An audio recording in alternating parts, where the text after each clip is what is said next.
It's Uncovered. It's Wednesday. I'm Anthony Davis. He is Ron Filipkowski, and together we uncover the MAGA propaganda that is not covered by the mainstream media. We have how many days left until the election, Ron? Is it a week or is it less now? 6 days. Yeah. Oh, I knew you were going to say that. Each day seems like a year right now. Yeah, it is. We're both aging. And in fact, on that subject, I should start by wishing you a very happy birthday, Ron. It is thrilling to know that you have given up your party celebrations. That surprise party is now going on without you because Yes. you've chosen to be here on Uncovered. May I ask how old you are? If I was to guess, I'd say 37. Yeah. What are we looking at? You got it right on the money there. Not 56. So Oof. a very uneventful birthday when you just move from one mid to the other. So I'm still Yeah. mid 50s. So I'm fine. When Right. you get the late 50s, I'll start getting a little more upset. Can you believe there's only 6 years between us? I mean, do you think anybody could guess who was? Is it like a before and after photo? For Ozempic or something. I'm going to be 50 in 2 weeks' time, so looking forward to that.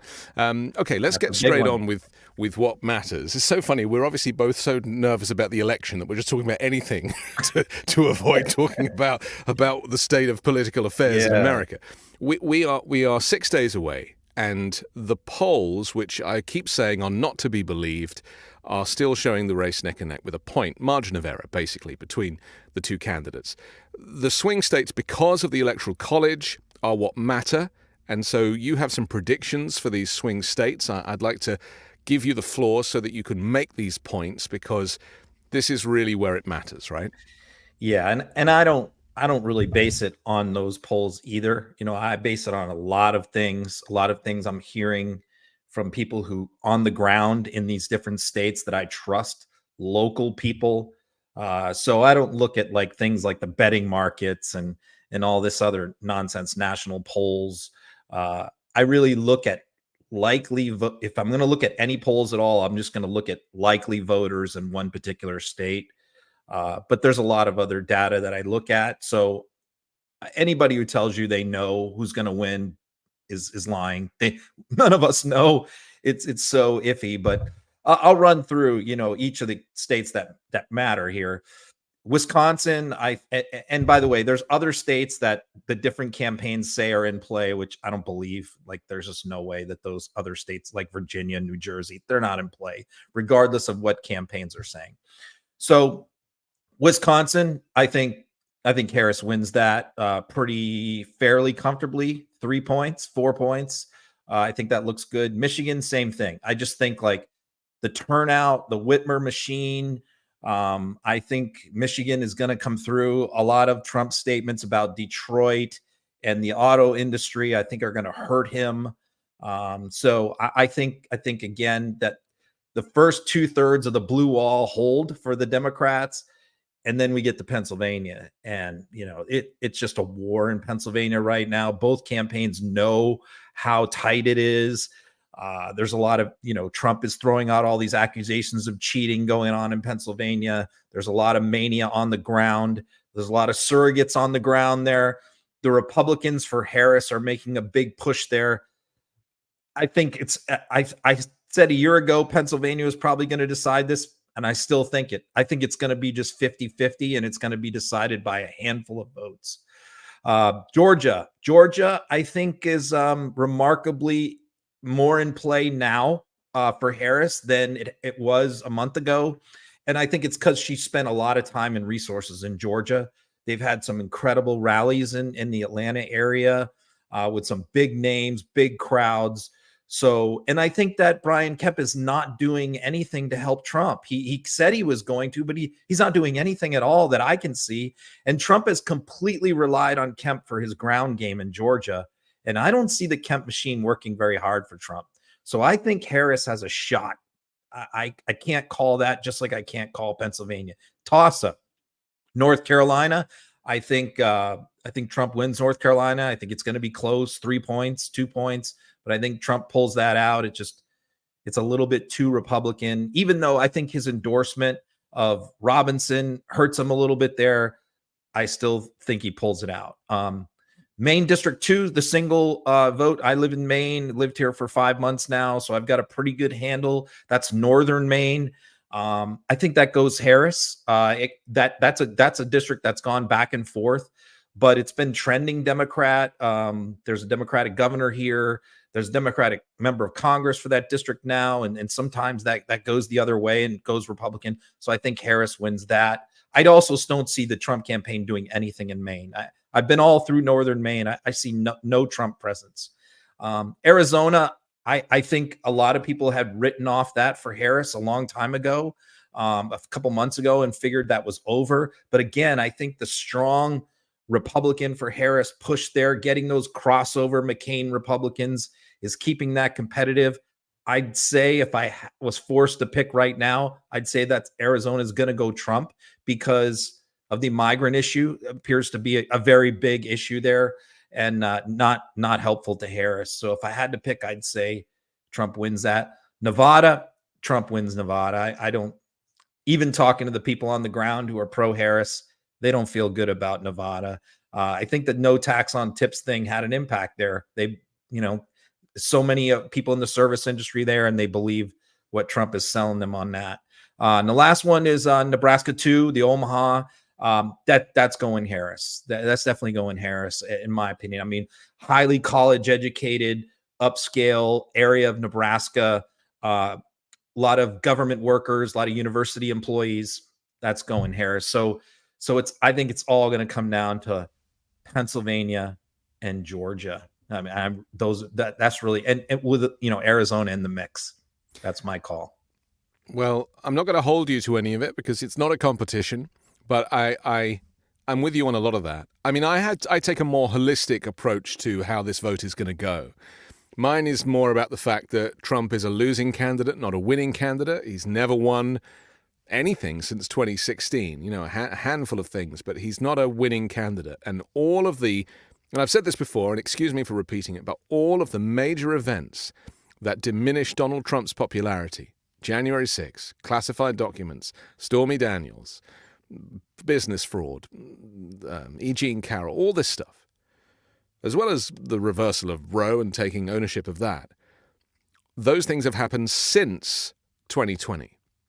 And so he lost in 2020, even though those things hadn't happened yet. In my mind, just organically, holistically, emotionally, he doesn't stand a chance of winning this election, considering that all those things have happened since he lost the last time.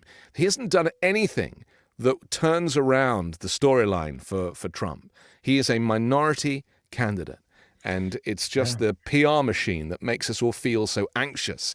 And the fact that the media have actually failed to do any analysis or talk to, psychologists or any of the stuff that actually is in here, because voting is instinctive, isn't it? People vote with their heart and less so with their head. And I think that this year we're going to see that.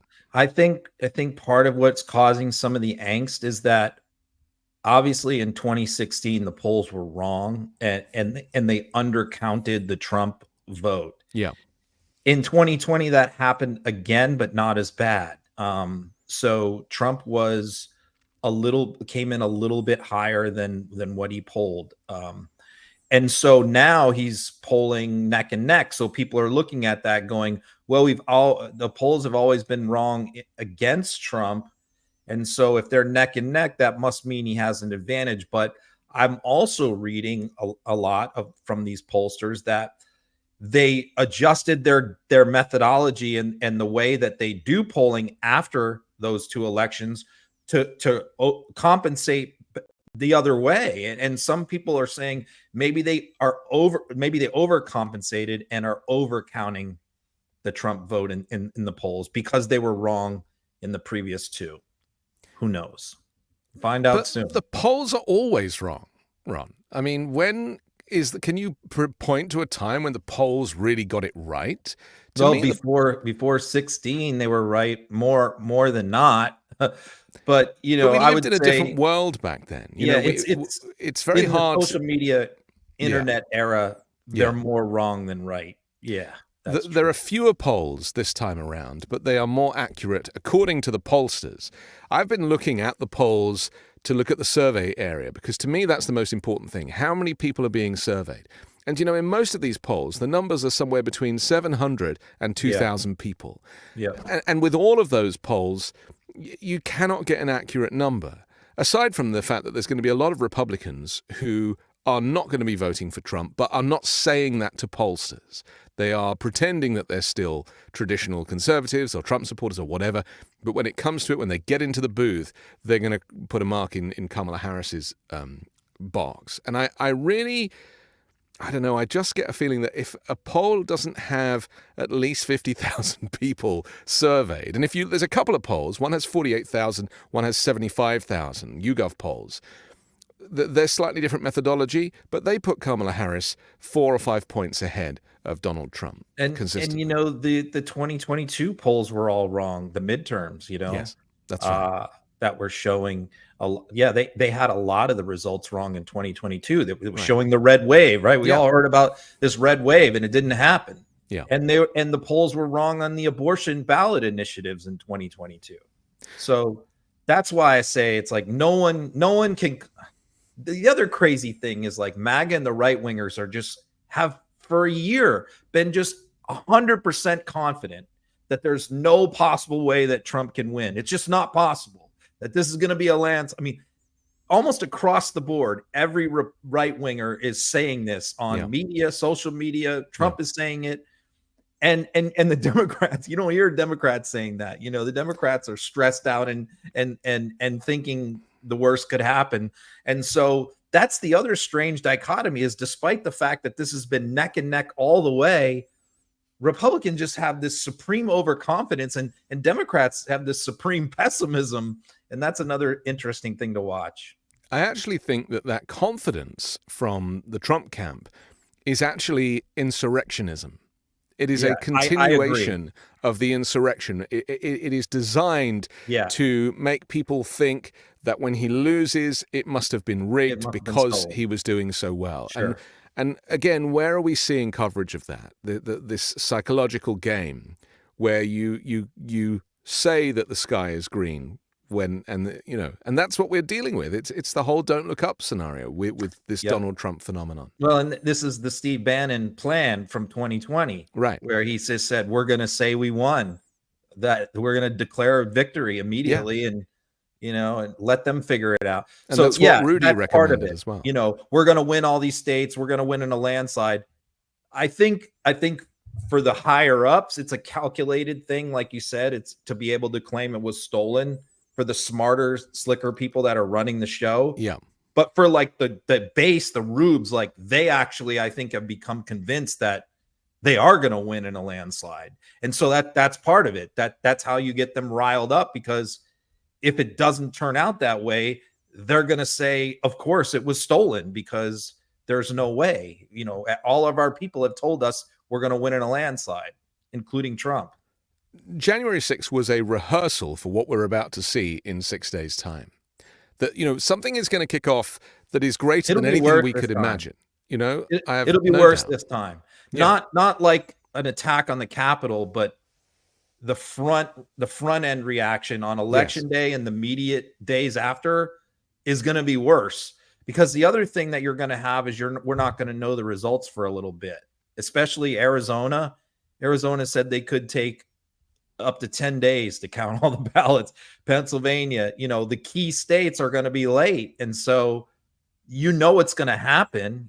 Trump's, if those are the states that are going to decide it and they're still counting, all hell's going to break loose. I mean, what's likely to happen in my kind of worst case scenario head is that Trump will do what he did last time, declare himself the winner before all the votes are counted. For sure. But instead of then kind of retreating into the shadows once it gets called for the other side, he will continue as if he is the president. Yeah. He will, sure. Because he has the Secret Service, he has the vehicles, he has the plane, he has all this stuff. And he will effectively, because he's been running a kind of amateur shadow government the last few years, where he meets with world leaders. Admittedly, they're not the most savory characters.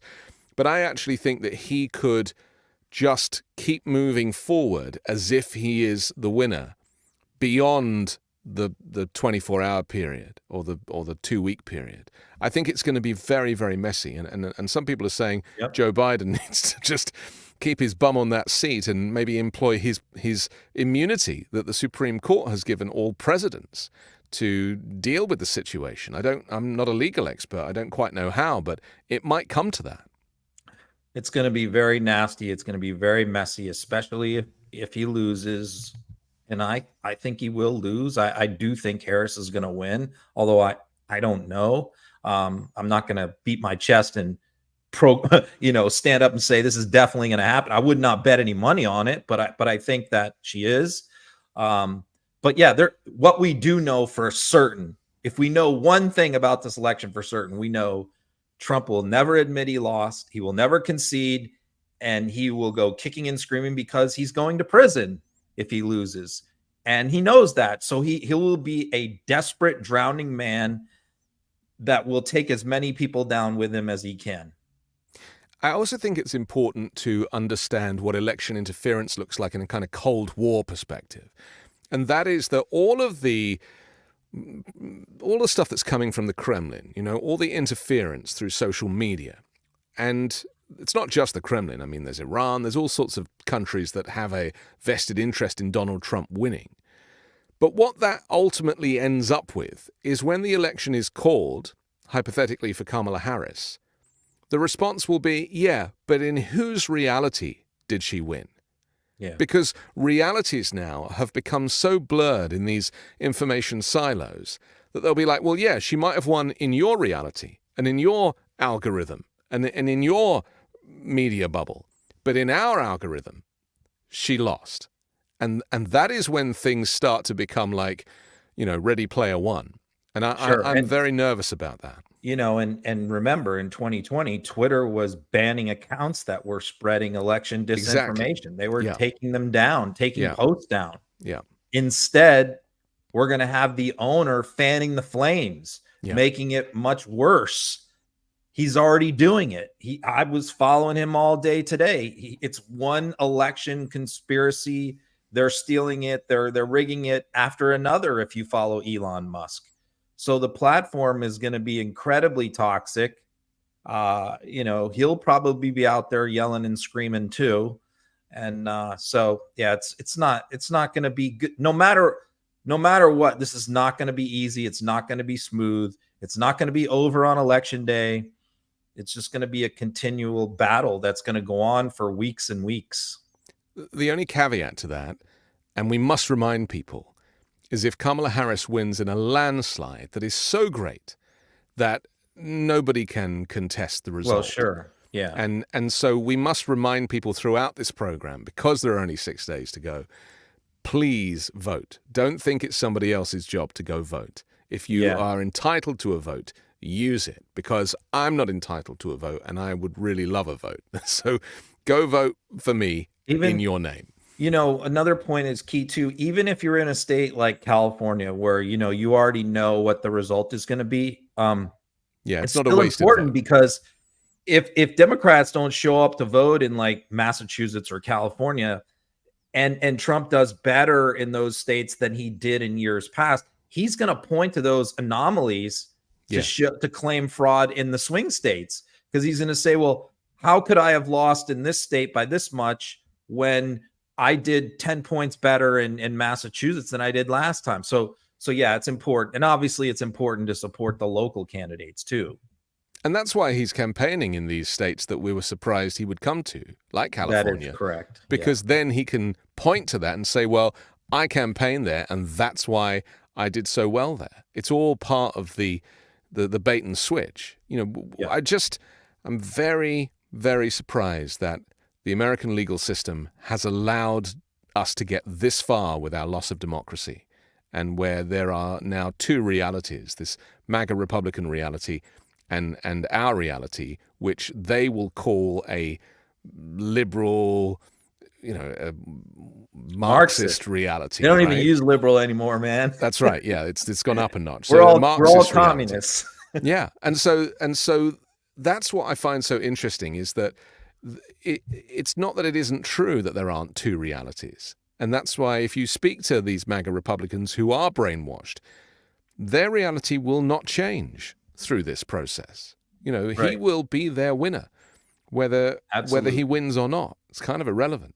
So weird that, isn't it? Well, It's like the Twilight what'll Zone. be interesting to see is what Fox and Newsmax do after they got slapped with some lawsuits last time. Well, 787 million is no small amount for them to learn their lesson, you know. Because he needs those networks to go along with Yes, the of plan course. here. If they turn on him, he's fighting a losing battle. So I want to talk about this idea of women voting the way their husbands might be pressuring them to vote versus the way they might actually vote. And the reason I bring this up is Kamala Harris has made a very powerful video about this. I think the Lincoln Project have also made a powerful video, which I watched last night, and I actually welled up a little bit. I was like, shoo, that really hit me. This idea that in this Handmaid's Tale kind of misogynistic Christian nationalist household, the women are subservient and they are being pressured by their husbands to vote against their reproductive rights in Donald Trump's policies. And so, I mean, just give me your take on this before I play this Charlie Kirk video that has appeared. really the idea for these ads and this approach came from Republicans. It came from ex-Republicans or people who are still Republicans but are anti-Trump, who suggested, I think, to the Harris campaign that there are a lot of women, especially Republican women, that are in domineering marriages where, the husband wears the pants in the family, is the primary breadwinner, and sort of the women are registered Republicans because that's what their husband is, and they vote how their husband wants them to vote. And this is certainly not all of them, but it is a phenomenon. And we have a secret ballot. And so what they've decided to do, especially with women's rights being taken away over the last few years, is to specifically go after this segment of Republican women who largely voted for Nikki Haley and say, look, we're not telling you to have conflict in your marriage, to get in a fight with your husband, and to cause problems in your household, or even domestic violence. What we're saying is, just don't tell him who you're voting for. Just make him think you're voting for Trump and go into the polling booth. He'll never know. It's a secret ballot. He'll never know. And I think that is really, really effective. And how we know it's effective is because they're screaming about it right now. I mean, I just watched Charlie Kirk, which I know we have the clip, go on Megyn Kelly's podcast today and screaming and yelling about these ads, because they know that these ads are effective. And when you listen to Kirk talk about it, it's really disgusting. You really see the mindset of this so-called alpha male, which is the wife is basically a traitor to her husband, who's taking such good care of her, and she owes it to her husband to do the right thing here and to tell him who she's voting for. And he argued that that these ads are like going to break up marriages. It's just so patronizing, patriarchal, and just misogynist, ridiculous. And it also shows, their reaction shows that these ads are effective.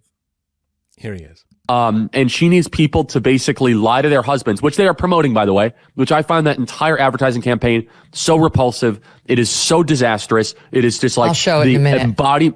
It is the embodiment of the downfall of the American family. I think it's so gross. I think it's so just nauseating, where this wife is you'll show it, wearing the American hat. She's coming in with her sweet husband, who probably works his tail off to make sure that she can go, and have a nice life and provide for the family. And then she lies to him saying, oh yeah, I'm going to vote for Trump. And then she votes for Kamala Harris as her little secret in the voting booth. Kamala Harris and her team believe that there will be millions of women that undermine their husbands, and do so in a way that it's not detectable in the polling. I mean, we need to look at what he's actually saying here. He is basically admitting that there are families, MAGA Republican families, who operate in this male-dominating environment where women feel pressure. I mean, we've seen it actually with Mike Johnson's wife that time in that weird interview where she was talking in like a baby voice, and where there are women who assume this subservient role in this household. I mean, it ain't like that in my house, Ron. I don't know how it is with you and your wife, but like, my wife wears 2 pairs of pants. So yours and hers. Exactly. And that's the way I like it. But, we can joke about it, but, this does fall under the category of emotional abuse and domestic abuse. I mean, look at the phrase he used at the end there, that they're undermining their husbands. Yeah. Why is voting for Harris undermining your husband? You know what I mean? Like, well, how are you doing that exactly? What are you undermining here? You're just voting who you want to vote for. It would never, I have never, ever pressured, tried to convince, talk into my wife or my kids, anybody. I don't, I just, or push them or ask them who they're voting for. I don't do that. You can put facts or everything in front of them, but I'm not going to pressure my kids or my wife on who to vote for. I'm just not, I'm going to give them the facts, but they're going to make up their own mind. And we're not going to take that to the Thanksgiving dinner table or the Christmas dinner table. But I know that that's not the case with so many families, and I get it. It's this is something that Trump has brought, is he's divided families in this country more so than any other political figure, and it's a shame. And the Harris campaign has identified that this has happened inside these families, particularly Republican families, and that's the whole point of these ads. The saddest part of the story for me is that the whole Trump messaging is built on a lie anyway. So none of this is necessary. Half the stuff that he talks about is just posturing anyway, or just lies. And we've seen this with Trump supporters being interviewed. They're like, Sure. I want the economy to be better. And it's like, well, the economy is already better. There was another announcement today on the numbers, where the economy is stronger than it has been for years. So the economy argument is just not valid. And that invariably is where they start. And it's the same with immigration if you prepare to dig into it. And, Trump is not going to finish his wall. He is not going to have Mexico pay for it. He is not going to deport 20 million people. It'll be challenged in the court. It just won't happen. But they don't need to see into the detail because they're too happy with the top line. That kind of works for them, plays into their male-dominated and machismo attitude.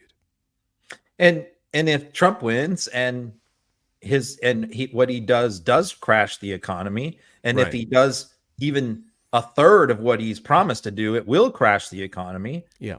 We all know what he's going to do. He's going to blame other people. He's going to blame Congress. He's going to blame Democrats. He's going to blame Biden. Everything's going to be somebody else's fault because he takes accountability for nothing at all. You could ask him, name one mistake that you made in your first term of office.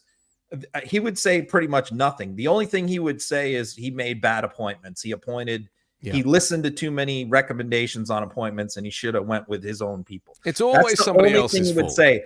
But he would not admit to making a single policy or decision, even about COVID. You could ask him, did you make any mistakes during COVID? He would say, absolutely not. No. And again, this is his mental personality disorder that prevents him from ever admitting that he is at fault. It's always somebody else. Let's talk about Elon Musk for a moment and the economy, because all of these economists, really very respected economists, have been showing charts now that basically show Donald Trump crashing the economy with his tariffs and these tariffs which he doesn't even seem to have fixed numbers on. He just picks numbers out of the sky. And we now know, and we've known for a little while now, that these tariffs they don't work. They're basically just an excuse for him to reduce corporation taxes yet again. He'll claim, the tariffs will cover it, but it's simply not the case. So the economists are saying that he will literally crash the U.S. economy and take it into recession, which will affect world markets. Elon Musk has basically admitted this as well, and we have some audio that has been unearthed of Musk saying that Trump's agenda will cause hardship for the middle class. Let's have a listen. We have to reduce spending to live within our means. And that necessarily involves some temporary hardship, but it will ensure long-term prosperity. Yeah. I mean, if you decipher the code, you realize that they will just say anything to kind of, give the impression that Trump knows what he's doing. It's like the sane washing of Trump's policies.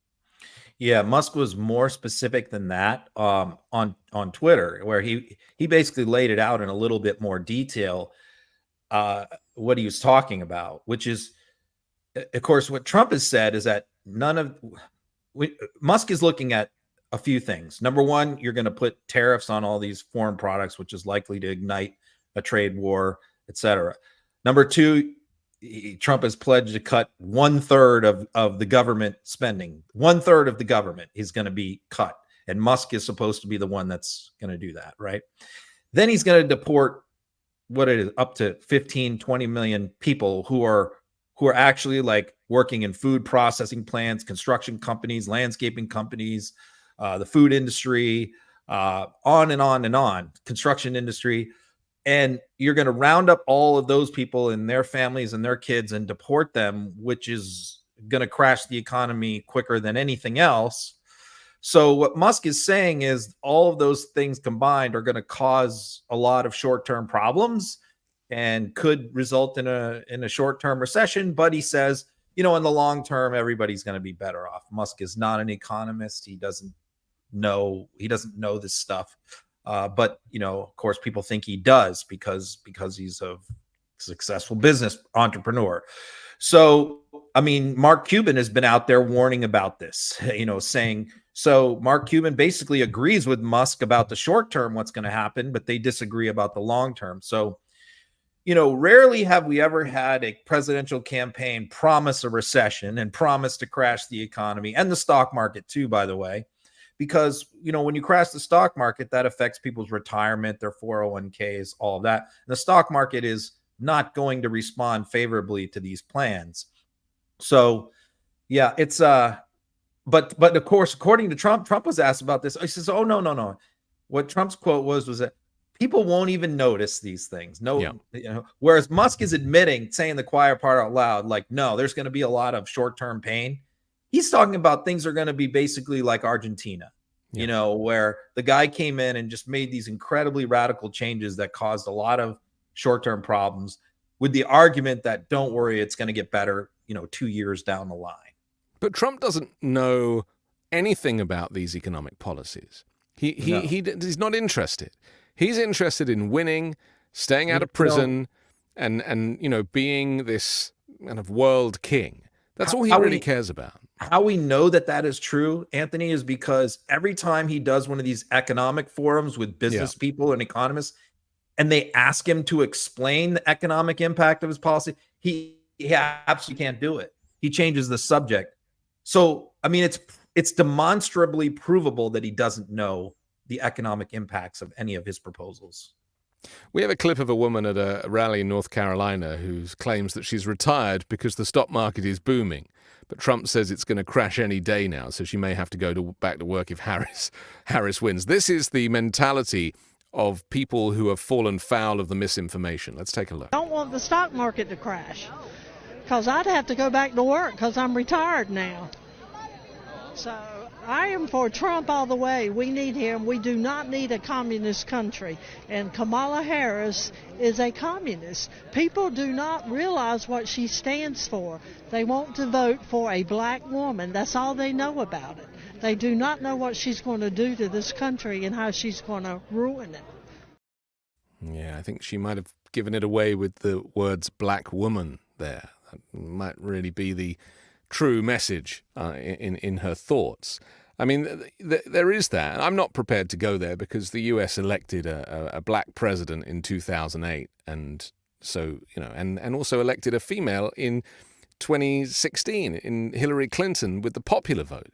She just didn't win the Electoral College. So for me, a female and a female of color are not reasons that Kamala Harris wouldn't succeed. But here, this is just this parroting of this misinformation that they've heard on Fox, again in their little media bubble, bears no resemblance to reality. And that's what's so frustrating, is that the argument, this kind of left-right argument, is flawed. But this desperation to own the libs and to worship Trump as an authoritarian figure seem to outweigh any kind of rational or critical thinking. And that was from this morning in North Carolina outside the Trump rally. Yeah. And the reason why I pulled that clip is because I thought it was I've been to so many Trump rallies and watched so many of these interviews, thousands, that this is really a perfect representation of your Trump voter, your MAGA voter, where she is out there and she's talking about that she has it pretty good. The stock market's been breaking records. She was able to retire. Her 401k is doing great. But if it crashes, she might have to go back to work because she's relying on those stock dividends and those investments.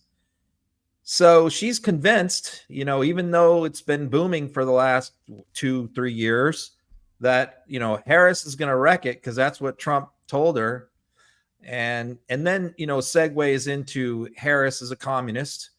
And she's really, a secret communist who's going to destroy everything. She couldn't even define communism if you gave her, half the definition and asked her to fill in the blank. She would have no idea. And then finishes it off with some racism. Yeah, which is just like only Harris voters are voting for her because she's a black woman. And, they just feel like it's time for identity politics. It's time for a black woman president. And that's the only reason why they're like, I'm only supporting Kamala Harris because she's a black woman. There's no other reason, right? So, that's your Trump voter in a nutshell right there. Just doing well under Democratic policies. Yes. But, convinced irony, that it's all about to go to hell and only Trump can save him. And, Kamala's a communist and Democratic voters are racist. But you've just identified something interesting, which is that they seem to be talking as if this is Trump's economy now. Yeah, sure. Because they do kind of think that Trump is the president, because he told them that he won the election and he said that Joe Biden is an illegitimate president. And so it's almost as if they don't want Trump to lose because he's the president now, he's running the economy now, and that if Kamala takes over, then it's going to go to hell. Well, there's two parts of this. Number one is Trump has convinced them that all of these numbers are not real. Like all the inflation numbers, the jobs numbers, the economic growth numbers, that those are all being monkeyed with. It's all hocus pocus. The government is lying, and none of those numbers are accurate. And you see them feeding into that. They'll say, well, these numbers don't reflect how people feel. And they, bacon is still high and gas is still high, which it's not. But, what they go with vibes. They say, you're not doing good. So these people are lying to you. That's number one. So, but it's a stock market that Trump has also convinced them that, okay, they can't hide from the fact that that's doing well. Those are real numbers. Those are real dollars, right? So they can't say those are fake. Those are fake numbers. So what Trump has a different strategy for this dealing with the stock market by saying it's only up because investors think I'm going to win and be back, even though it's been up for a couple years. It's a remarkable argument, isn't it? Yeah. It's like how this kind of reverse psychology. It's like, the phrase I use often is that he thinks everyone is as dumb as he is. Yeah. And that's why he gets away with saying this stuff. And because he's never been held accountable, there's never been any personal scrutiny of what he says because media people are too scared to push back or the fact that he surrounds himself with sycophants. But he's been allowed to get away with this. Fox Business couldn't hide how good the numbers are. Let's take a look. You're hearing those closing bells. Again, a little bit higher pretty much on all of the indices. Not quite at records, but trying to get closer. That'll do it for Claiming Countdown. Kudlow's next.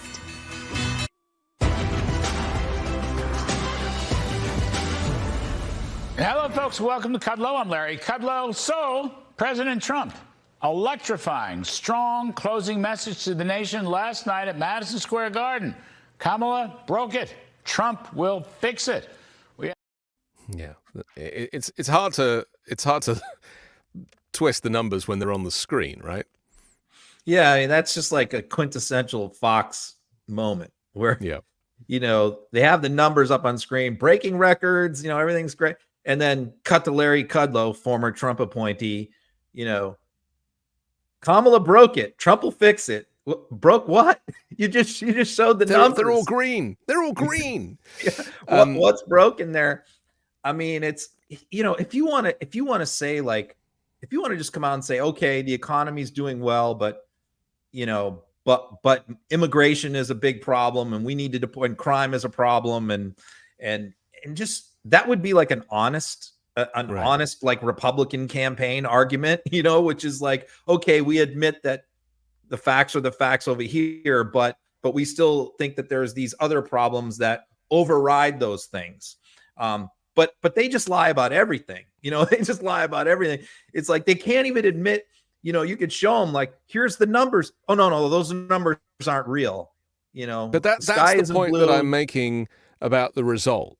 That even when the result is called for Kamala, it's not real to them. And that is a very, very big problem, because they've been trained to think like that with everything. And we have the proof of it here with the stock market numbers on the screen, him actually saying out of his mouth something completely different.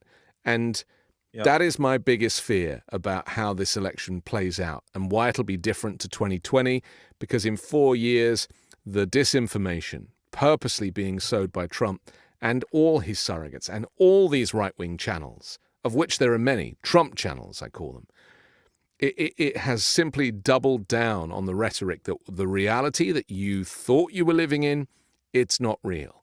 And that's very troubling, especially when people cross-reference. They'll be like, oh, well, I'll just check my phone, because if the TV's saying that, maybe the TV's a bit wrong. I'll check my phone. But they don't realize that algorithm is serving the same storyline as the television. Sure. And that will be their version of cross-referencing. That's very dangerous.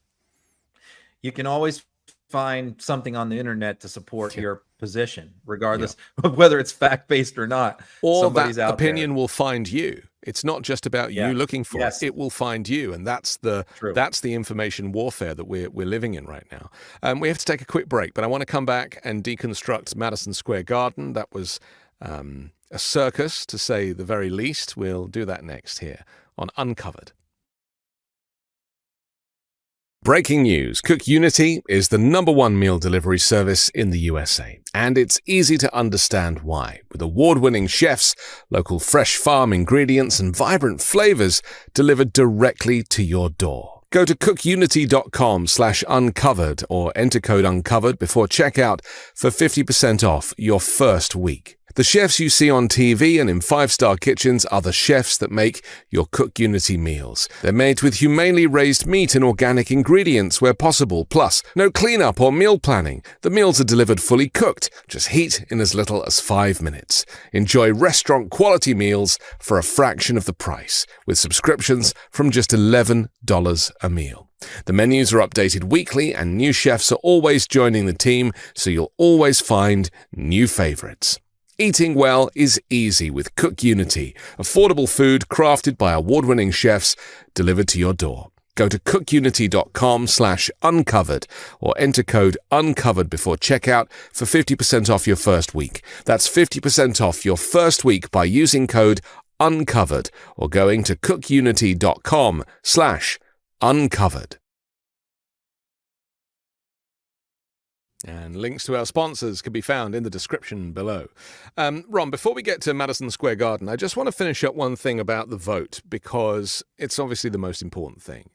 And that is that the sowing of misinformation has already started regarding the votes being fraudulent. And Donald Trump made an announcement yesterday where he claimed that Democrats have been caught cheating in Pennsylvania.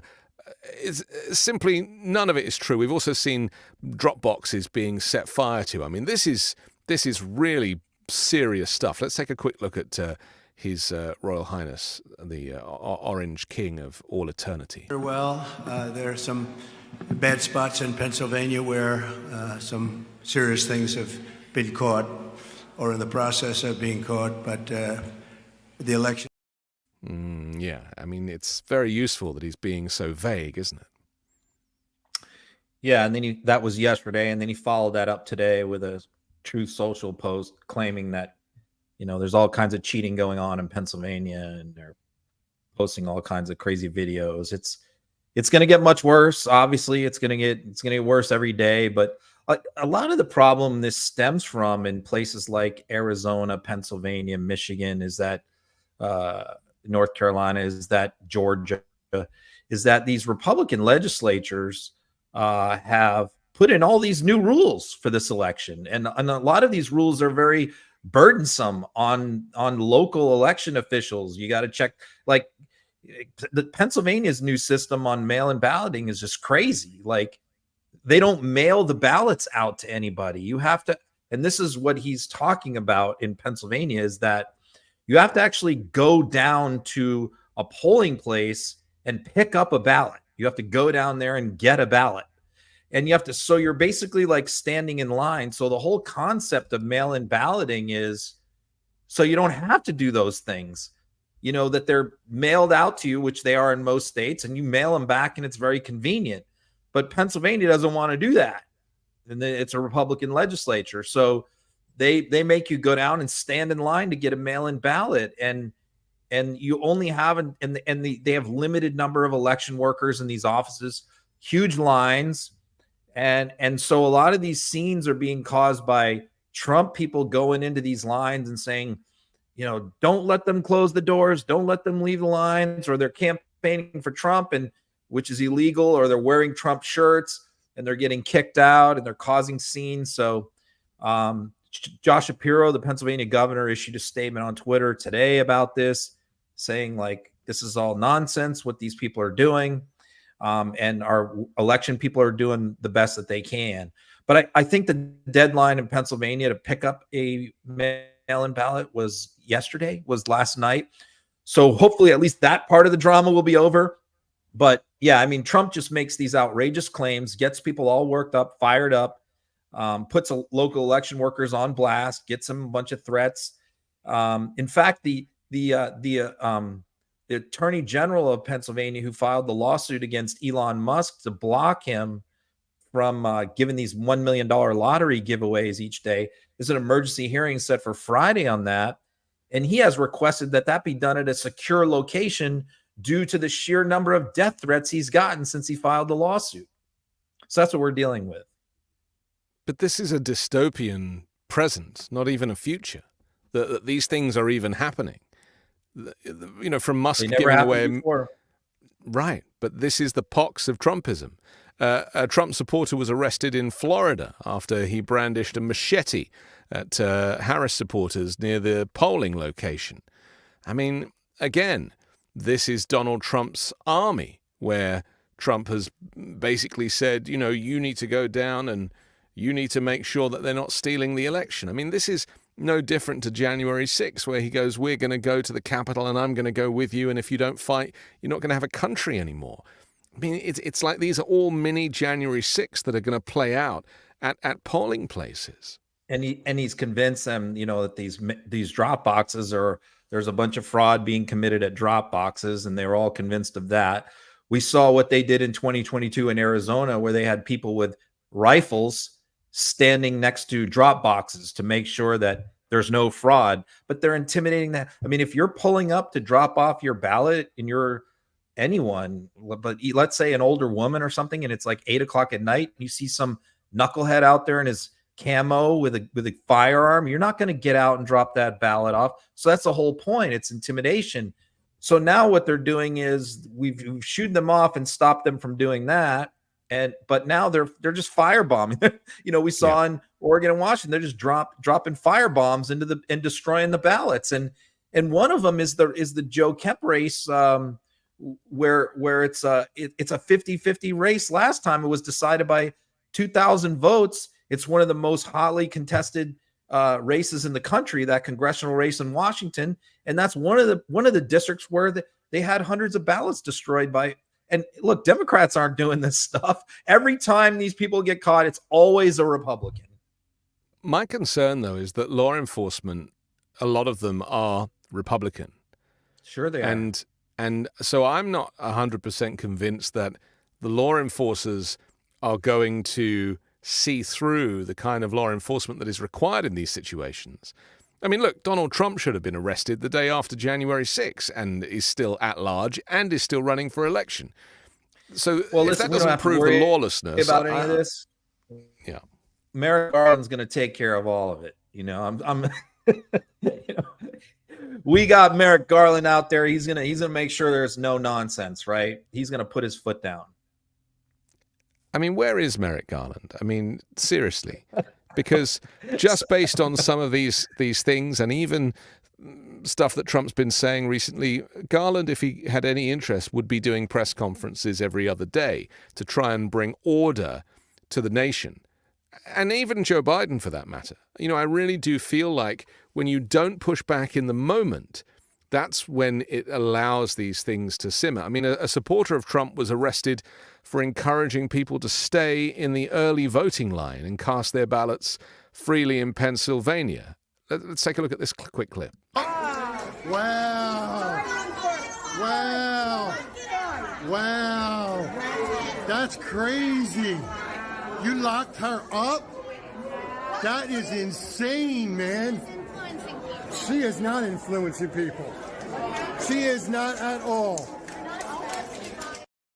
Just explain what's going on there. No, that's a Trump supporter posting the video. Yeah, you have this is the point. You can't electioneer in polling places. Yeah. You know, you have to be like 200 feet away with your signs, your T-shirts. You can't wear any of that stuff in there in most places. Okay. And so you have this woman who's in there. She's not picking up a ballot. She's a Trump supporter and she's trying to electioneer. She's trying to campaign on Trump's behalf inside the polling place. And you simply can't do that. And they kept warning her. She wouldn't leave. So she got arrested. And, you know, this is what's happening all over. This is not the only one. This is happening all over the place. And election day is going to be even worse because these people simply can't help themselves. Look, when you become convinced that like the world is going to end, there's going to be a Great Depression and, you know, rapists from the Congo are going to come and invade your home. If Trump doesn't win, you're going to start taking chances and breaking the law because you think that doomsday is going to happen. And so that's what's happening with these people. They've been so radicalized since 2020. And we didn't look, everything that happened in 2020 for the most part was the after the election was over, is when all the craziness and the mania really happened. It didn't really go on during the voting in 2020. Now we're going to get it on the front end. You know, we're going to get it on election day. I think there's going to be literally hundreds of incidents all around the country at polling places. And you just hope that the local officials are ready to deal with it. You just hope that that's the case. And the timing of this with Steve Bannon getting out of prison yesterday or the day before yesterday is very interesting. I mean, he got released early, you know, a week before the election. He was straight onto his podcast, his war room. Is this his wife greeting him or somebody? Yeah, that's his daughter. Yeah. Or his daughter. Well, you know, he just seeing him kind of, because he is the champion propagandist, isn't he? And he really sowed the seeds for so much of this dystopian present that we're experiencing. And yet here he is taking his seat at the table of misinformation just 6 days before the election. He is the guy that whips these people up and gets them going. There's no question about it. That's why I said that him being locked up was not a small thing. It was a significant factor in the MAGA, and they know it too, because he gets them riled up. He gets them worked up. Look, does he win any new votes for Trump? No, he does not. Okay. I think he loses more votes for Trump than he wins them. He doesn't bring in new people to the party. He hasn't done that since 2016. He did that very well in 2016, but he doesn't do that anymore. What he is all about now is getting the base fired up, riled up, and radicalized. And that's what he does. So yeah, he's come out and he's, you know, first thing he did was he said, you know, according to him, all the black guys and the Latino guys in prison all hate Harris. So he's convinced now that like no black men or Latino men are going to vote for Harris, according to him, because all the inmates in prison don't like her. Sure. Okay, fine. The next thing he did was he said today that Laura Loomer, who's the very controversial right-wing provocateur, is going to be Trump's White House director of communications. So, like, again, that's something that like gets the base fired up, but that is not something that helps Donald Trump at all in this election by him saying that. So, Steve is Bannon, it any wonder with doing all what of Steve these Bannon does. with all of these incidents, Ron, that get a lot of media coverage? Meanwhile, it's almost impossible for Kamala Harris to get media coverage for all of the work and all of the interviews and all of the effort that she is making. And we should probably just mention what went on last night. 75,000 people, they reckon, showed up at the Ellipse for her kind of closing speech, really, in this final stretch before voting day. The atmosphere was incredible. I mean, the whole thing was the energy and the mood and the positivity was remarkable. Yeah, but what was CNN talking about all day today? Biden's comment that MAGA is garbage. That's pretty much what CNN's been on all day long. Instead of 75,000 people at the Ellipse last night in very cold weather for Harris. Yeah. So, yeah, you're right. But I say this, like the last month, I think Harris campaign has just run such a great campaign, great strategy, very smart. And that's really the bottom line, is why I feel confident, somewhat, not super confident, but confident enough that she's going to win because of the ground game, because Trump really has no ground game. He outsourced all of that to third parties, people like Charlie Kirk, people like Elon Musk, who have hired these mercenaries. And, the Harris ground game is not that. It's professional people, volunteers, local people. And I think that in the end, that's what's going to be the difference in this election. Well, it's a reality versus a fantasy, isn't it? And I think that the Elon Musk kind of buying votes for Donald Trump, both in terms of paying door knockers, but also giving away $1 million and all of this rhetoric, it's intangible. Whereas to actually have a genuine Democrat show up at your door and communicate with you on a subject that they are passionate about, that connects with you, there's no replacement for that. All right. Yeah. And he just put in another, I think, $100 and something million into his PAC now. So I think he's up to around $200 million that he's spending for Trump in this election, which is just like an insane amount of money. And it's not just the money that he's spending. He's running around like a maniac. He's posting like crazy on social media. He posts hundreds of things a day. One conspiracy theory after another too, and just lies and false information. So, it'll be interesting to see like what impact Musk had, because obviously the state that he is focused on is Pennsylvania. He believes that that's going to decide the race. So probably 90% of what he's done has been in Pennsylvania, with some in Michigan and Wisconsin and Arizona, but mostly Pennsylvania. So if Harris wins Pennsylvania, that's going to be a clear repudiation of Musk trying to buy this election. But she's also campaigning in Pennsylvania. She recognizes that is a battleground state. And so I think there are a lot of resources going into trying to secure that swing state. I should also mention today. Go on. But by the way, I mean, that Republicans for Harris group has been camped out in Pennsylvania. Will Ferrell's there. Fetterman is there. Bill Clinton is there. I mean, there's so many surrogates for the Democrats. Obama, that are working hard in Pennsylvania. Josh Shapiro. And who does Trump have in Pennsylvania? Elon Musk. And Shapiro is very popular. We should recognize that he does have an enormous following and a huge sway. And I think that he's obviously saying all the right things, because remember, he was this close to the vice presidency candidate, and which in hindsight, I think they made the right choice with Tim Walz. But what they've left is Josh Shapiro to actually fly the flag for the Democrats in Pennsylvania.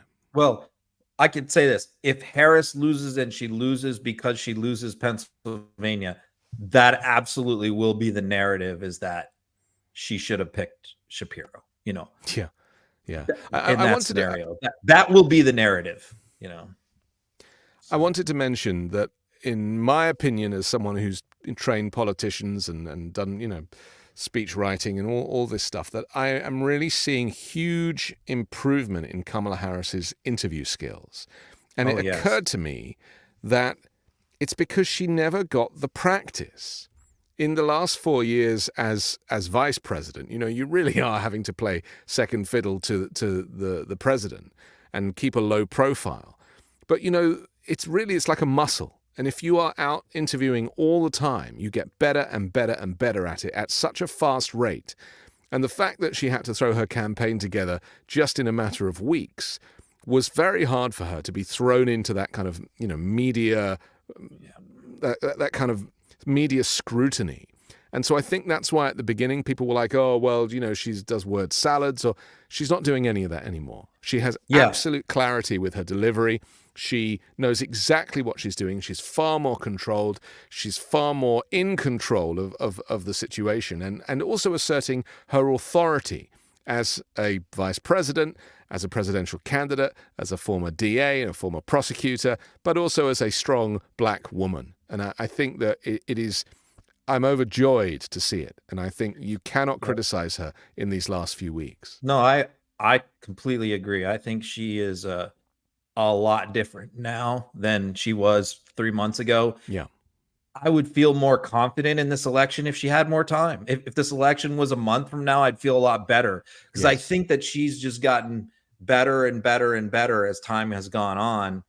And unfortunately, she just didn't have a lot of time because of the way this played out.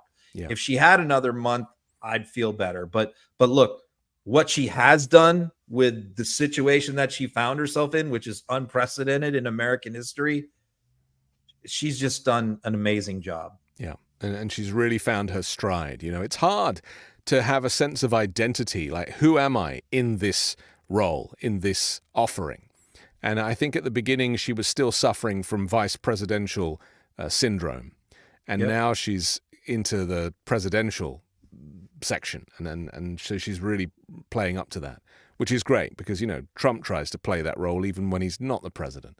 Okay, I want to talk about Madison Square Garden, because obviously this was, the media quite rightly picked up on the fact that at a similar venue, there were, Madison Square Garden, I think, has had 3 venues over the years, and so it's not the Nazi rally of 1939 wasn't at this specific venue, but it was at a similar nearby venue of the same name, where American Nazis, and we've seen all the clips of it, put on this horrific display of extremist rhetoric and behavior for the Nazi Party. And Donald Trump's Madison Square Garden event had some similarities. The word Nazi was even used by somebody. I was invited to a Nazi rally, so I said, why not? I've got the gig, said one guy. But a lot of the focus has been on this so-called comedian who referred to Puerto Rico as floating garbage. Let's take a quick look. A lot going on. Like, I don't know if you guys know this, but there's literally a floating island of garbage in the middle of the ocean right now. Yeah. I think it's called Puerto Rico. Okay. All right. Okay, we're getting there. Again, normally I don't follow the national anthem, everybody. He actually tested that joke at a New York comedy club the night before. I mean, what on earth was he thinking? 450,000 Puerto Rican American voters in Pennsylvania. Yeah, so not too smart. And when you add to that the number of Ukrainian American voters in Pennsylvania, not great, because they're not going to do well with them, with Vance. So, I'll say this about this rally. Our whole team was watching it, of course, live. We watched the whole thing, beginning to end, everybody on the Midas team. And we were clipping it and we were live posting. And, the thing is, like, there's this narrative now that it was just like this one rogue comedian, but it was the entire rally. It was one speaker after another. And that's why, like, when this whole thing got over with and all the firestorm was happening over this guy's comments, I said, look, we cannot allow the narrative here to be like this was one guy, one comic who made one joke, because that's not what happened here. You know, what happened is it was one hateful maniac saying crazy fascist stuff after another. And so I continuously tried to emphasize the other people more so than this guy, because everybody was talking about this guy, but I was trying to say, well, what about this guy? What about that guy? What about this guy? It wasn't just this one comic with one joke. And by the way, that guy told like 10 things. And then we also tried 10 offensive things, not just the Puerto Rico things. Talked about black people eating watermelon, and it was one thing after another. He told Jewish jokes. He was vetted. He was approved to look. They can pick whoever they want. This is the guy they picked.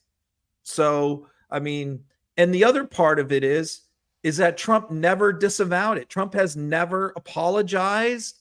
He never reached. He gave a speech that night. All the controversy was still fresh. He could have walked out there and said, listen, I saw the comments. I heard the comments from earlier. That's not what I'm all about. That's not what we're all about. And moved on. 10 seconds. But Trump would never do that, because that's the Roy Cohn philosophy. You never apologize. You never admit a mistake. He gave a press conference the following day. Still didn't take it back. He could have posted on True Social about it. He never did. His campaign tried to disavow it, but Trump himself did not. And so that tells you everything you need to know.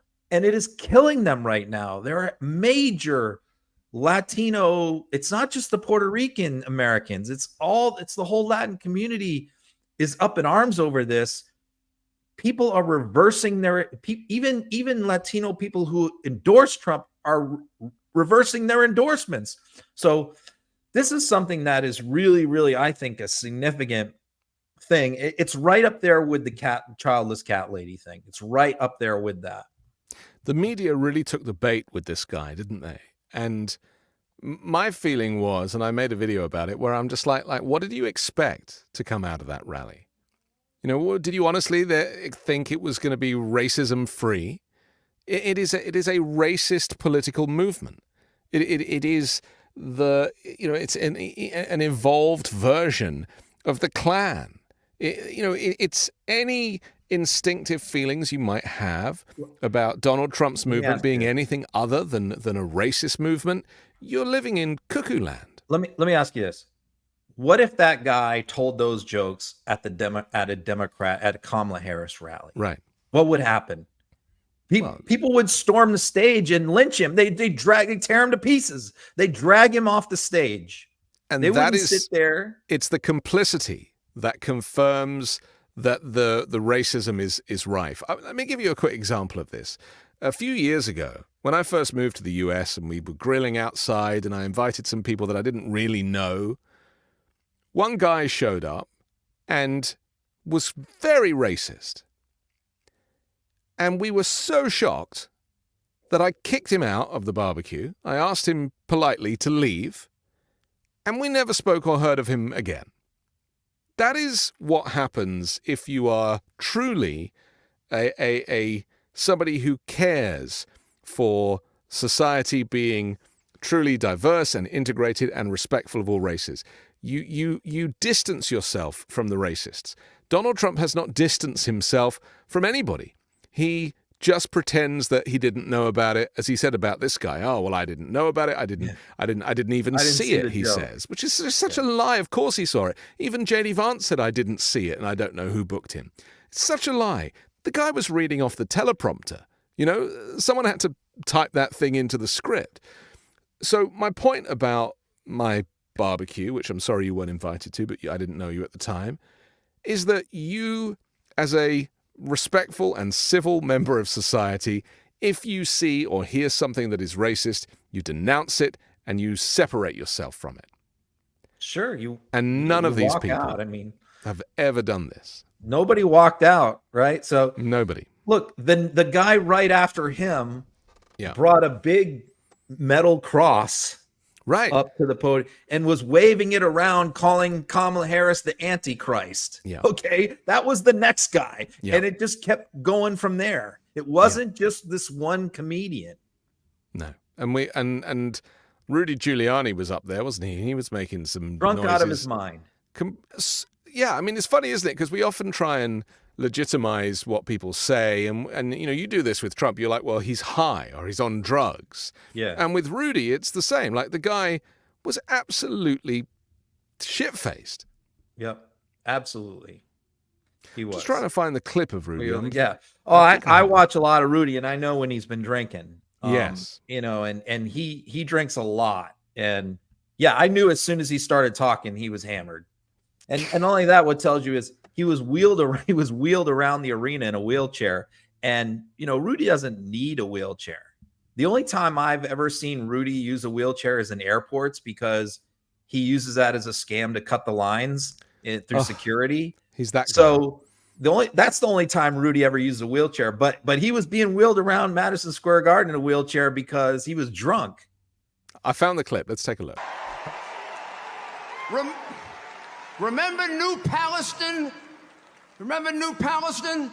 When they had the subway derailment? Place was horrible. People are still dying. He went there. I went there. I did my television show from there.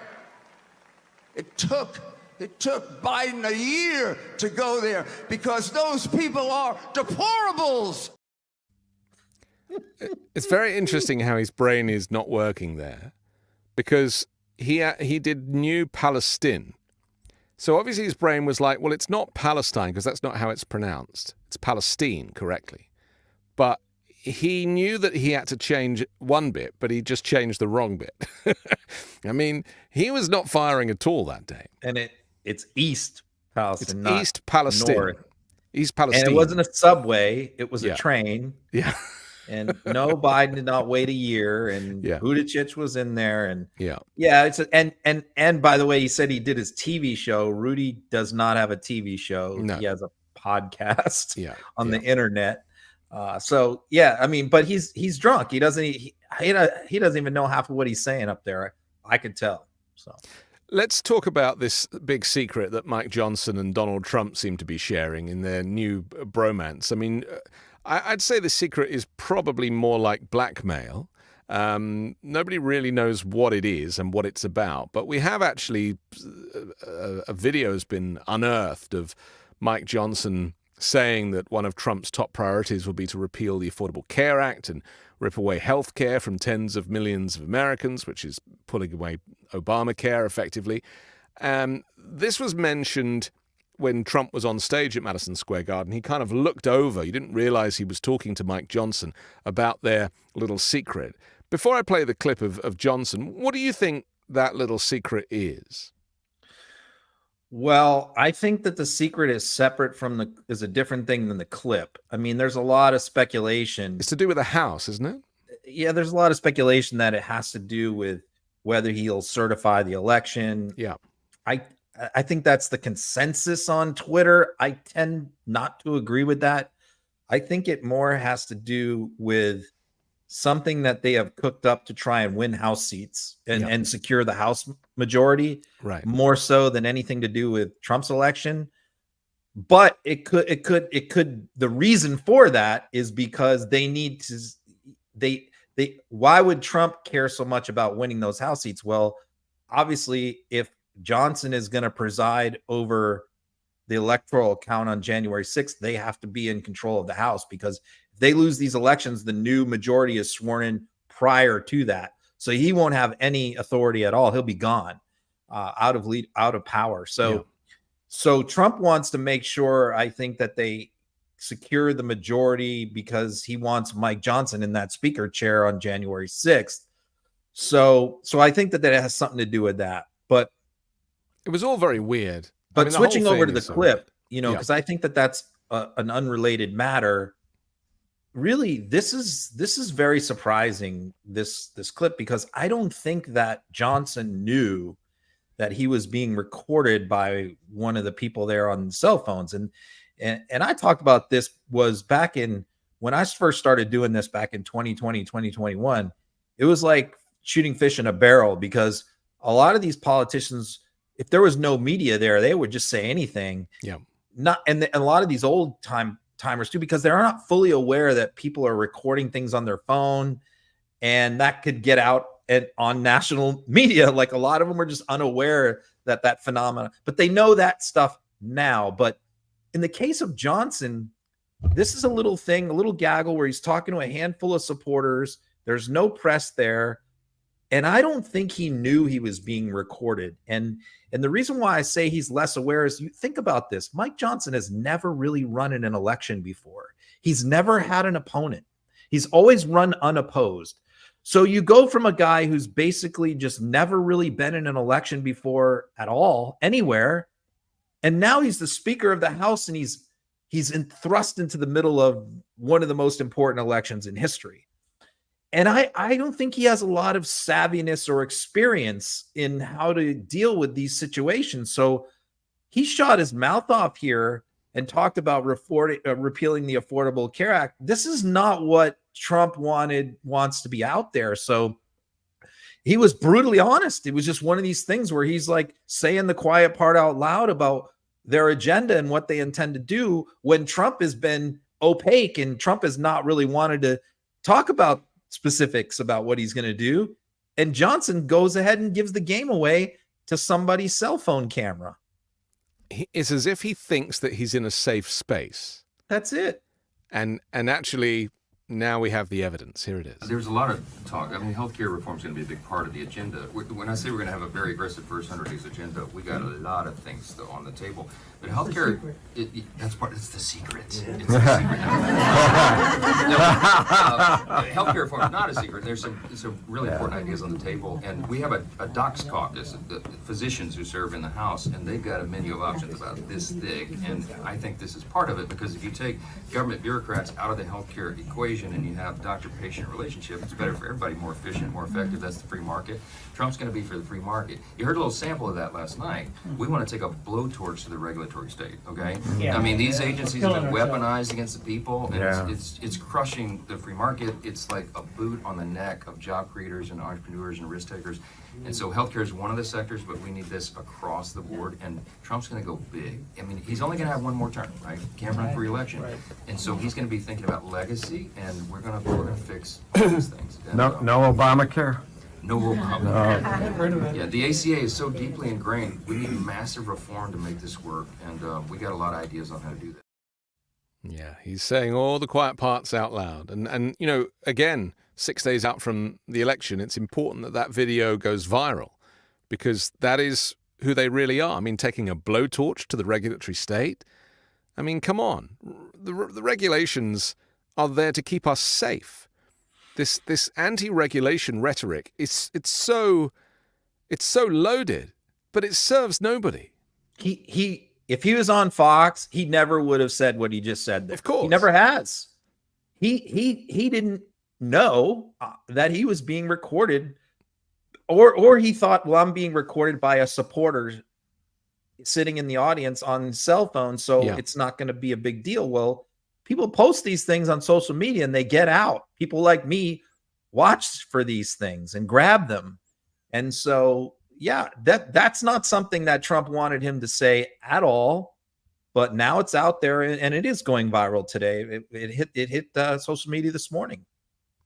Carrie Lake is a name that unfortunately won't go away. She's still denying that she lost the 2022 election. We have a clip of her on CNN where she's kind of being grilled to admit her defeat. This is more election denialism. Let's take a look. Asking you about the turnout in 2022. Did you lose the 2022 election for governor? Why are we looking backward? I'm looking forward, Caitlin. Because I already know what you're concede that race. Caitlin, I'm looking forward to what is coming up. I'm looking forward to November 5th and this huge election. And the people of our state are caring about what's coming up, what's going forward. How are we going to make sure we secure the border? What can we as Republicans do to make sure we bring back that thriving economy where we had record low unemployment? So you're not going to say whether or not you lost the 2022 race. Is that what I'm hearing? You know what, Caitlin? You've seen thousands of interviews from me. I've answered that a million times. I'm looking forward. You've actually yet to answer the question directly on whether you believe that you did lose the election. Well, I want to make sure our elections are run properly, and I'm still in litigation, so I don't want to speak to that, but I do want to look forward. And it's so funny that the media, Caitlin, hold up. The media can't get over it. You say I can't get over it, and it looks like you can't. I don't think I want to said talk- that. I No, just said you listen, I haven't want to- conceded the race. And I know you mentioned Caitlin, your hold up, litigation. hold You up. filed multiple lawsuits. Hold Have up. any of those lawsuits been successful? Hold up, Caitlin. We've had 10 questions probably, and you've had all of them being about elections or abortion. And while those two are pretty big big issues, Yeah, I mean, it's important that people see and recognize that all of these types of denials, they chip away at American democracy. They chip away at free and fair elections because they're chipping away at people's confidence in the system. So Carrie Lake is going to lose. She's going to lose her race to Gallego, just like she lost her governor race in 2022. And Trump very well may win Arizona. We could see that result. We could see Lake losing by 5, 6, 7 points and Trump winning by 2 or 3. Or, Trump barely losing and Lake losing big. Regardless, there is going to be a considerable gap between the votes that Trump gets. Trump is going to do considerably better than Lake. Why? Lake is from Arizona. Because of this, what you just saw, and that's what Caitlin Collins knows, and that's why her interview was so good. She did a great job right there in that interview by pinning her down, not taking no for an answer, not letting her deflect. And Carrie Lake, it's very difficult. This was only 2 years ago. It's not like it's ancient history. It's very difficult to lose a race for governor of a state 2 years ago, still to this day claim that you won it, and ask for those people to vote for you again. And with still litigation, she's talking about litigation pending. That's when she was sued for lying about the election, and she lost that case. Yeah. And the only thing left is how much she's going to have to pay. So all of those, look, if Lake had just handled this with grace and class and conceded, she probably may win this race right now, 2 years later, but she couldn't do it. And that's going to kill her. But the only baffling part is, like, why isn't that hurting Trump in Arizona the same way it's hurting Lake? That I don't have an answer to. Let's talk to Nikki Haley for a moment. I have a feeling that she is like a bit of a secret weapon for the Democrats, because there's a lot of Nikki Haley voters when she was potentially on the ticket who, if they still listen to Nikki Haley, they're going to hear messaging that actually is going to sway them towards Kamala Harris. Let's take a look. They were right to denounce the comedian. They need to go and tell Puerto Ricans how much, they do value them. They need to tell Latinos that, but they also need to look at how they're talking about women. I mean, this bromance and this masculinity stuff, I mean, it borders on edgy to the point that it's going to make women uncomfortable. You've got affiliated PACs that are doing commercials about calling Kamala the C word, or you had speakers at Madison Square Gardens, referring to her and her pimps. That is not the way to win women. That is not the way to win people who are concerned about Trump style. This is a time to talk about the economy. This is the time to talk about immigration. This is the time to talk about national security. And this is the time to talk about Kamala Harris. Yeah. It's interesting, isn't it? Do you feel like me that actually she is doing the kind of work for the other side? Well, it's a good question. I mean, that interview last night was one of the most, to me, intriguing moments of this entire campaign. Yeah. And I think that there's a lot going on there behind the scenes that is worth talking about for a minute, because reset. I mean, what do we know? What do we know about? We know that Haley is focused on 2028. Haley's game right here is that she needs Trump to lose for this to work, because she's not going to get appointed to anything in the Trump administration. But her plan is, like, if Trump loses, for her to be the nominee, for her to go head to head against DeSantis, and for her to beat DeSantis and be the nominee. She feels like the only way that she can do that is to hang on to her coalition of anti-Trump voters, but yet add a chunk of that MAGA base to get enough votes to beat DeSantis. The only way that she can do that was to endorse Trump. This is her thinking. And then she volunteered to campaign for Trump. And here's where it gets interesting, because she continuously made herself available. I'm available, coach. Put me in the game. And the Trump campaign said, well, we'll get back to you. We'll get back to you. We'll get back to you. And they never did. They didn't want her. So she's been running around out there for 3 months waiting for Trump to use her in some capacity. And the Trump campaign did not want to use her because they should have. That would have been the smart thing for them to do. It could have shored up a lot of those moderate Republicans for Haley to be out there countering Adam Kinzinger and Liz Cheney and all them in the bushes. But they didn't want to do that because Trump wanted to humiliate Haley, right? Trump wanted her to kiss the ring, and then he wanted to publicly humiliate her and that's punish what her. he did. Yeah. So now we have the point where we're a week out, and Haley now realizes like that, like I've been left out in the cold. They don't respect me. They don't like me, and so she's just unloading now. She's saying like they're screwing everything up. They screwed everything up. They're getting killed women. They're doing everything wrong, and the Trump campaign basically doesn't care what she has to say. So you're seeing there like someone who has realized, I think, that she made a big blunder by endorsing Trump. The smart play for her was to basically do what Mike Pence did and say, I'm not supporting him. I'm not going to vote for him. I'll write in Ronald Reagan. She didn't need to endorse Harris, but she could have just said, I am not going to support Donald Trump.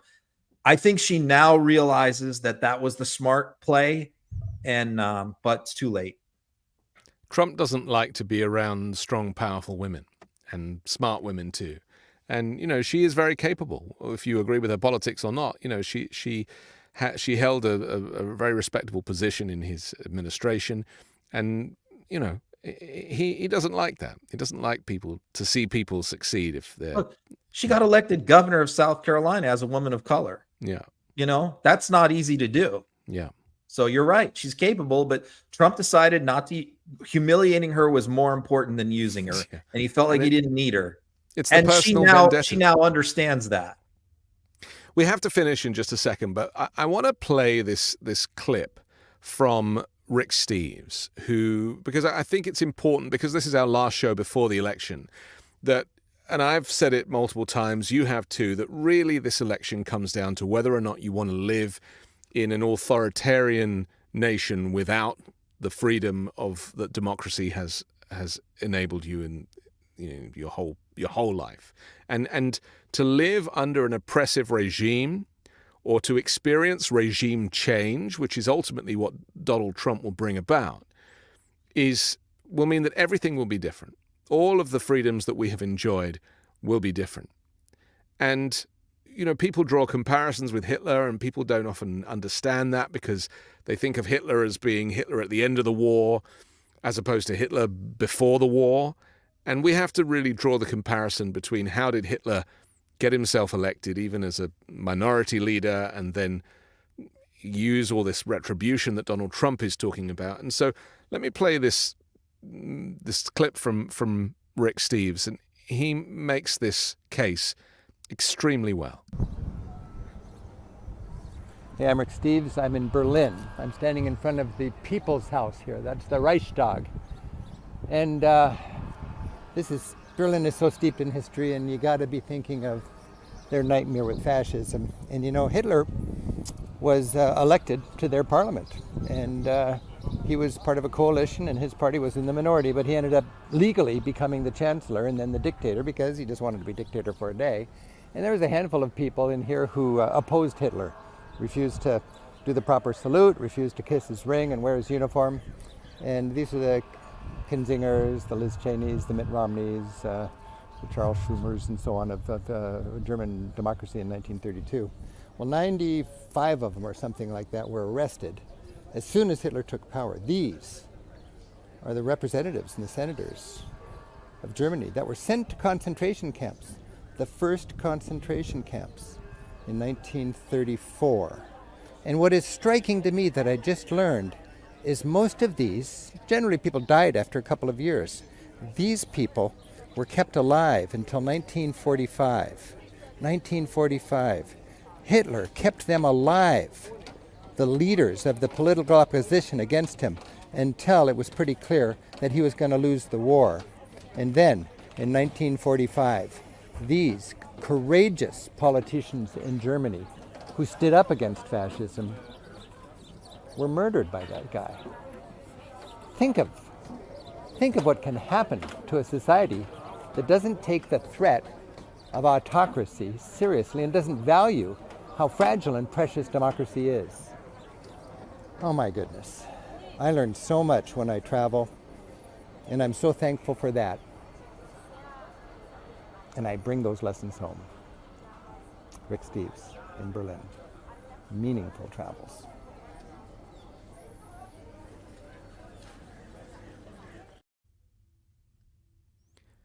It's very hard to really explain to people what the choice is right now in American political history. And I think he did it so very well. It is this serious. The comparisons are the same. And there's only one way now, because every other method has failed. The courts have failed, the judiciary has failed, politicians have failed, the lawyers have failed, and Jack Smith doesn't have enough time on his hands to hold Donald Trump accountable before this election. So all we're left with is our vote. And if he wins, it might be the last time we ever vote. I thought that was really important to post last night because, Rick Steves is not a political guy. He has a huge following in the travel and tourism industry, but not a huge Twitter following, relatively small. And so when he endorsed Harris a few weeks ago, I reposted it. He reposted my repost of him. I commented on it. And he got attacked like crazy. He got attacked and that was the subject of my post was, MAGA's attacking Taylor Swift and Jennifer Aniston and Rick Steves. Like, give me a break, He retweeted that. And so I thought that was very, very important because Steves is not a highly partisan guy. And he has a lot of these low information swing type voters that watch his show. And so he posted that last night. I retweeted it and it went really, really viral. I think he got like 5 million views on it in the last 24 hours.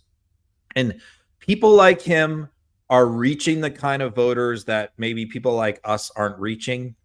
And that's why messengers like him and Jennifer Aniston, people like that, are so very important. And I think that was powerful. And plus, he brought a completely different perspective to the argument that anybody else has brought.